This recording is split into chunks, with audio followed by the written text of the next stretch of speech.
Hey, this is Zach the guitarist, and I'm going to be showing you how I do my recordings now. This is an update from my last video. Uh, I've changed pretty much everything, I believe, from how I recorded before. Um, Maybe you're trying to start a recording studio in your room, and you want to know some tips on how to do it. Or maybe you already have one and you want to change a couple things, or you're just watching this video for fun. Alright, so hope you enjoy, and here we go. Alright, so first I'm going to go over how I record my guitar. So basically, I start, obviously plug it in, comes all the way down, and there's all my pedals. I made the pedal board in tech class one year. So I have a Boss Delay, Boss Metal Zone, Digitech Death Metal, Tube Screamer, Ibanez, and Super Shifter, and then a wah. So I have my guitar plugged in through my pedals to whatever effects that I want, and then from there it goes into my amp. And for my birthday last year I got a Spider Valve HD100. It's the older one, because personally I don't like the newer one. Doesn't have a nice tone.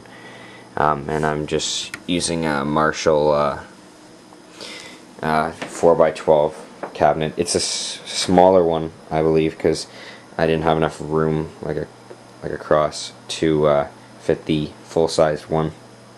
Still 4x12. Okay, so once it's plugged in, got my tone, and I'm ready to record, I use an SM57, it's a Shure SM57 mic. If you don't know much about mics for recording, SM57 is probably the best one you're going to be able to get, especially if you're not willing to spend that much money. I think it's just over $100 where I am. So I record ambient. As you can see, it's about an inch, maybe even 2 inches off from the grill. That's just personal preference. Doesn't really matter. And also about right in the center of the speaker. Okay, so you're probably wondering why I have all these towels. And my room isn't soundproofed, obviously, as you can tell. So this is probably the next best thing, and it's pretty much free because everyone has towels in their house, and it's really easy to do. It took me about 5 minutes to get it perfect. Not even. So basically you're going to want to take just a regular towel, and this one on the bottom here is mainly, like, it's folded up a lot, so that when the speaker shakes from the bass, it doesn't rattle all the way up the mic and make a really crappy sound that you don't want. And then this towel here, I put, when I'm recording, I put over the mic like this, so that, make sure that it's pretty much around the entire thing, and you don't want it touching the mic really. And that's so that any sound that's coming from anywhere else in the room doesn't go back in. I mean, it's obviously not 100%, but it works really well. And if you can't afford soundproofing, which is really expensive, that's an easy and pretty much free way to do it. And by the way, if you can't afford an SM57, it doesn't really matter. Any mic will do. Just SM57 will give you probably the best sound. It's definitely worth the price that it's listed at. Alright, so next, my bass, I record using my guitar, because I don't own a bass or a bass amp, and frankly I don't have enough money to afford to buy that. So I plug my guitar in the same way, and I don't use any of these pedals down here, but the pedal that I use is this one. my super shifter, because you can, with this dial right here, you can shift it up or down octaves.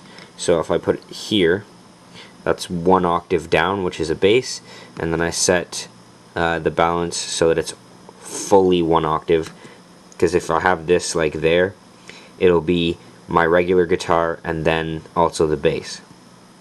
So this is a really nice pedal if you're looking to record bass and you can't afford that. It also has a lot of other cool functions, like you can harmonize and do all cool, like the solo in Killing in the Name Of uses one of these, if you know what that is. Alright, so, and then I just throw it through a couple of, like an equalizer and a compressor and stuff, and that gets me a nice low end. It's nowhere near as good as an actual bass, but it gets the job done. The next part is my drums. Now, be prepared to laugh, but they work really well. So, yes, you are looking at 2 sets of Rock Band drums. That is correct. Okay, so basically I have these connected from their USB cords at the back here, all the way, all the way across into USB, just a USB connector here. And I have a program on my computer, and I can give you the name of it if you just leave me a comment, and I'll find out. I can't remember the name at the moment, but if you leave a comment, I'll just let you know. So basically, actually, I'll show you the drums. Just make a test project. Turn on my speakers. Okay. So basically, I just I use Session Drummer to make the sounds. Oops. Okay, and I bring it through. Hold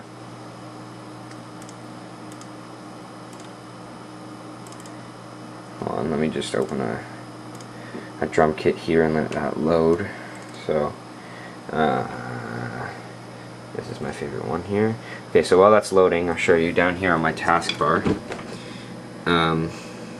You can see Rock Band to MIDI. So this one's one of these is for the Wii one, and one of them is for the PS2 one that I have over there.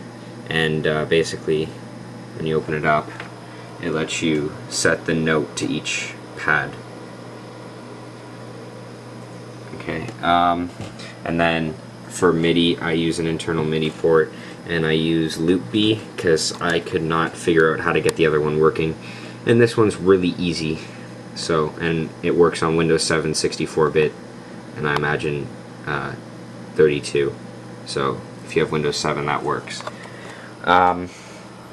So okay, so here I have the drum set.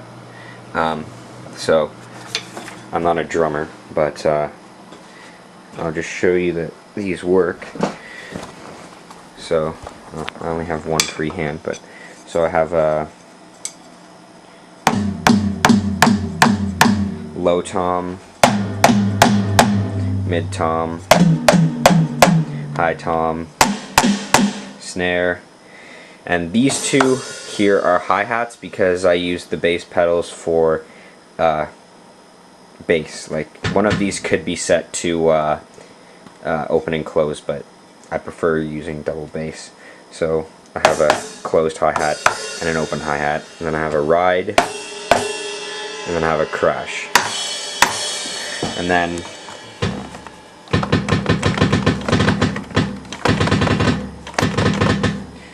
double bass pedals. So yeah, so that's basically how I record my drums. Okay, so lastly,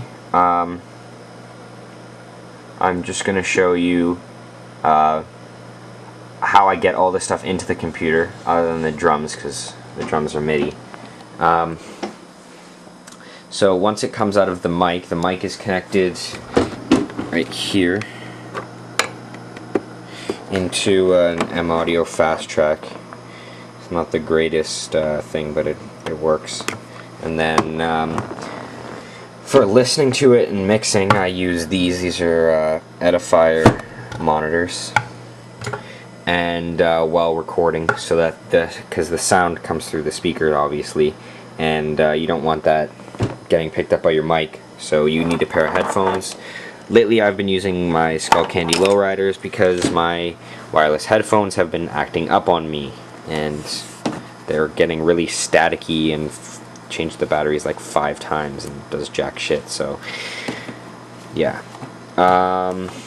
Also, two other things. For vocals, I just steal the mic from there, throw it on the mic stand, record it the same way anyone else does. I'm in the process of making a pop filter for it, just using like a nylon and some other stuff. It's not quite ready yet. I gotta figure out a way to attach it to the stand. Let me know if any of you know how you can do that, because I can't figure it out. And lastly, I also have a MIDI keyboard. Yeah, that I don't use very often. I use it, well, you can use it for any instrument really, but like I can probably even use it for drums if I have it turned on, but it's not plugged in right now. Yeah, so, oh, and I use Sonar X1, the newest one, producer. If you're looking for a DAW and you're willing to spend some money, this is by far the best one. It's much easier to use than the previous Sonars and Cakewalks, so it's a really nice program, really well laid out, and I like it a lot. I just recently switched from Reaper. That's probably, if you're looking for a cheaper one, that's probably your best bet. Alright, well, thanks for watching. Rate, comment, favorite, and subscribe. Thanks.